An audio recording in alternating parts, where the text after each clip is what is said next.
The spike trap in the woods. It was just past 11:30 p.m.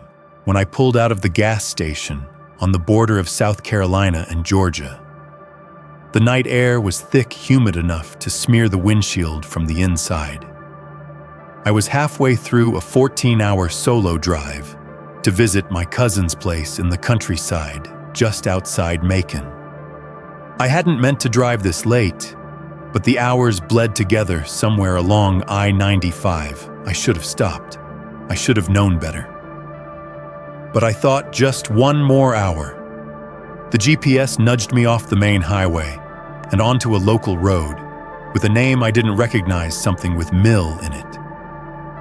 It was narrow, only 2 lanes and hemmed in by towering pine.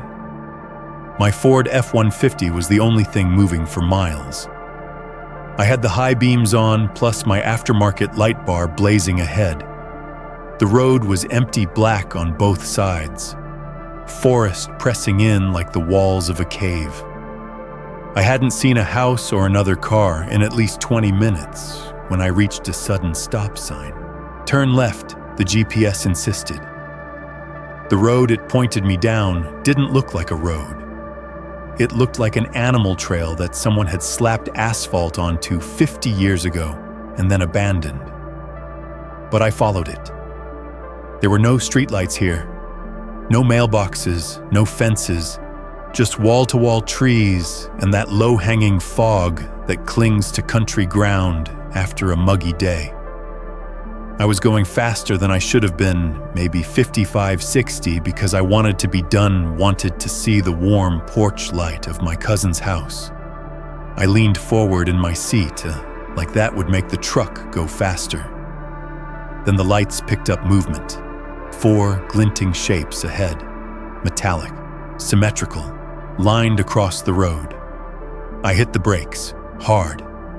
The tires screamed, skidding for what felt like a full second before we halted. Traffic drums, big industrial orange ones, the kind used to block off construction. But there was no sign of construction, just woods. And just behind the drums, laid carefully across the road, a spike strip. I sat there in silence for a moment, bathed in the false daylight of my light bar. A row of rusted spikes stretched from one end of the road to the other.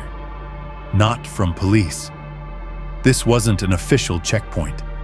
There were no signs, no cars, no reflective vests, just cones and a trap placed deliberately. My heart slowed, sharpened by confusion. Then came the scream. "Help!" It came from the woods. Female, desperate. Maybe 30 feet off the left side of the road. I felt it crawl into my spine. Another scream, closer this time. I stepped out of the truck, still holding my key. I didn't plan on going far. I stepped around the front of the truck, my boots crunching in the gravel shoulder. The beams lit up the tree line. Someone was crouched low, hiding just behind the brush, not running toward the road, not asking for help, just watching me. I didn't say a word.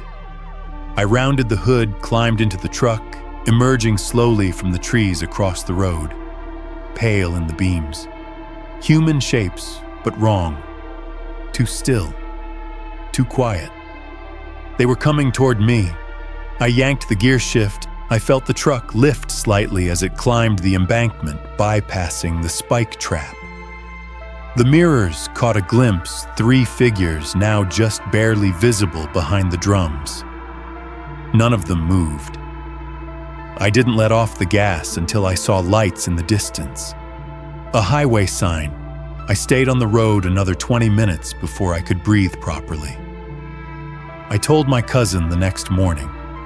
He just stared at me over his coffee and muttered, "You don't stop for voices out there." He wouldn't say anything else. I've checked the route since.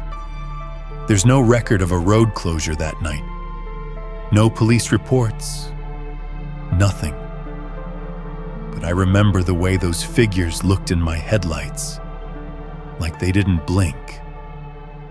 Like they were waiting for the next car to stop.